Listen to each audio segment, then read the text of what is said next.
Hello বন্ধুরা, সবাই কেমন আছো? আশা করি সবাই ভালো আছো। সারাদিন তো যেমন তেমন কেটে যাচ্ছে, রাত্রেবেলা খাওয়ার সময় কত ভাবনা চিন্তা।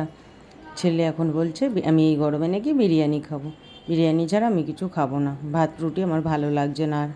আমি চলো ঘরেই দেখি বিরিয়ানি বানিয়ে প্রথমবার ট্রাই করব। এর আগে করেছি, অতটা ভালো হয়নি। এদিকে দেখো আমি আলুটা সিদ্ধ করে লাল লাল করে ভেজে নিচ্ছি, আর একটা গোটা পেঁয়াজ লাল করে ভেজে ফ্রাই করে রেখে দেবো।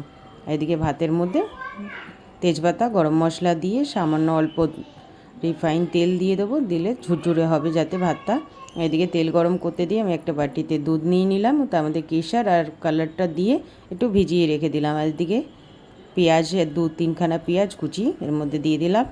দিয়ে পেঁয়াজটা ভালো করে জলটা মরে গেলে একটু বাদামি বাদামি হয়ে যাবে কালারটা, এর মধ্যে অ্যাড করে দেবো আমি একটা টমেটোটা বেশ কষিয়ে নিয়ে ভালো করে যাতে জলটা মরে যায়, আদা রসুন বাটাটা দিয়ে দেবো। আদা রসুন বেটে এর মধ্যে নুন, হলুদ, লঙ্কার গুঁড়ো দিয়ে জিরের গুঁড়ো, ধনের গুঁড়ো এগুলো দিয়ে ভালো করে এটাকে কষিয়ে নেব। এটাকে কষিয়ে নিয়ে সামান্য এর মধ্যে গরম মশলা দিয়ে দেবো, দিয়েও ভালো করে কষিয়ে নিয়ে এর মধ্যে আমি মাংসটা দিয়ে দেবো। মাংসটা যেহেতু আমি একবারে করছি প্রেশারে, ওই জন্য আর আলাদা করে কষাইনি, এর মধ্যেই একবারে কষি এর মধ্যেই বসিয়ে দেবো। এদিকে ভাতটাও দেখো হয়ে গেছে, ঠান্ডা করে নেবো ভাতটা। এদিকে দেখো মাংসর কালারটা কত সুন্দর এসে, একটু ঢেকে কিছুক্ষণ রেখে দিয়েছিলাম।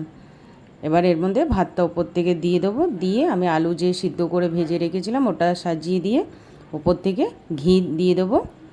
ঘি দেওয়ার পরে এখানে একটু সেন্টের জন্য গোলাপ জল আর কেওড়া জল অল্প অল্প সামান্য দিয়ে দেবো, যাতে বাইরের বিরিয়ানির মতনই একটু গন্ধটা আসে, নাহলে বাচ্চারা জানে তো। আর এখানে আমি দিয়ে দেবো বিরিয়ানি মশলা, আর এরপর থেকে দিয়ে দিচ্ছি দুধ রেখেছিলাম যেটা কেশর দিয়ে, ওটা আর কিছু কুচি পেঁয়াজ লাল লাল করে ভেজে রেখেছিলাম ওটা। দেখো বিরিয়ানি 5 থেকে 7 মিনিট দমে দিয়ে হয়ে গেল। চলো এবার খেয়ে দেখি কীরম হয়েছে। দেখো বিরিয়ানি দেখেই তো খুবই সুন্দর লাগছে, রিভিউ দিচ্ছে দেখো কে কে।